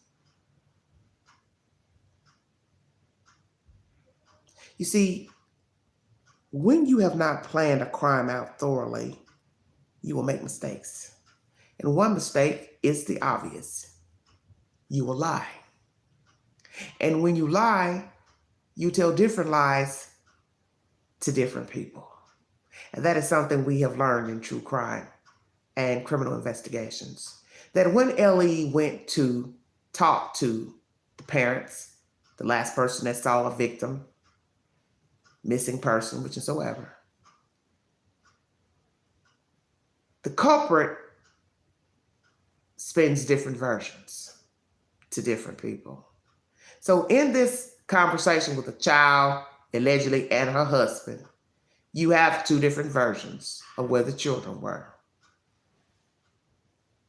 You have a different version from the dispatch saying the mother took a walk. And you also have during the interview, Ansley, excuse me, I call her Ashley, sorry, Ansley Daniel. You have her overtly saying, I don't walk. I want you to think about those three key pieces of information pertaining to the disappearance of Summer Wells. Number one, the boy children were left alone. She later tells another YouTuber during an interview they were left alone, but then backtracks it in the conversation with Boy H in the car. But then in the same breath, says that they're at the property. She didn't realize she had just lied to Boy H. And I don't know if he caught it or not. And never did she question her husband about the boys, because that was never relayed in the interview with Chris McDonald. Dispatch call. She took a walk, says the dispatcher. The lies to Boy H about the children being gone to work with Don, and then switching it up saying the boys were at home, and nobody questions Don about that said commentary, and Boy H doesn't question her, and she doesn't question Don. Okay? Dispatch call. The mother took a walk. The interview with the news, she overtly mentions why she doesn't walk. The conversation with H about the boys being gone to work with Don, and then turning it around saying Don says the boys are at the house, but there is a unidentified person up there. 4 key situations mentioned that hold the key to show you, I believe this was a planned discarment of a child. The clothes in the video are for cooler weather. No reason to even be in an SUV in the month of June. The fact that many of you believe the child was not alive in that photo and video.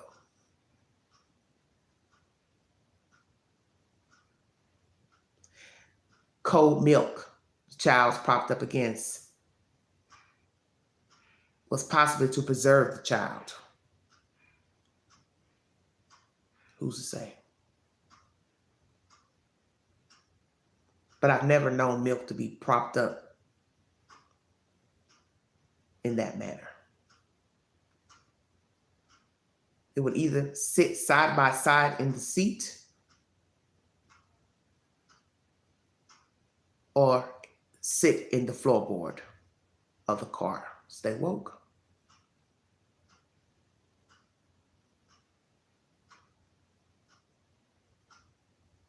Stacked up, it was to go height to height with the child. How did y'all miss that?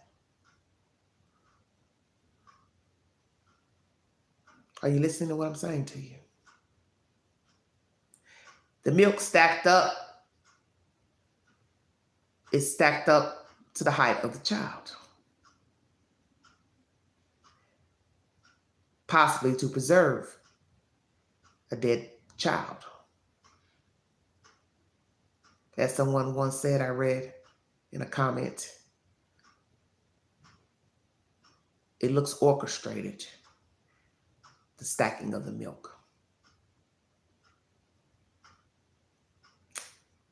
Sometimes you have to go back to a story and listen to everything being said by the people in the story to realize there's something amiss. And I'm going to tell you this. You don't know the version she told the dispatch in the 911 call. You don't know everything she said to the dispatcher. You don't know everything that Don said to the dispatcher, because that's odd too. 2 people calling the dispatch when one was not there, allegedly. The difference of conversations between she and Boy H of where the children were, the boy children, and switches it around to say, first they were going to work with the father, then switches it, oh, they're at home and there's a perpetrator or somebody up there with the kids. See, that's a lie within a lie. covering her tracks in the news interview to backtrack the walking comment by the dispatch. So that, she says that to what? Lead people to think the dispatch got her information wrong. Filming of her in the back seat is to show that there was proof of life. She was in my custody and on her way home. People tracked that picture down to an area near the house. But possibly she was deceased in the picture. I don't know. But the stacking of the milk is vital because that's not the way you put milk into a vehicle, due to the fact that milk is heavy and you wouldn't want it to topple over, even though it probably wouldn't spill out if the lid is on tight, which it's supposed to be. That's just not a normal way to store milk from the grocery store. That milk stack from butt to top leads me to believe the child was deceased, and you stack the top to top to preserve the body inside of the car because you don't like running air conditioning. You brought the clothes deliberately to put on the child to discard her in those clothes. Or, as some would say, send her off to somebody else. But still, that throws off the scenario of the milk stacked. If she's alive, you wouldn't need the milk stacked, but the top. For what reason?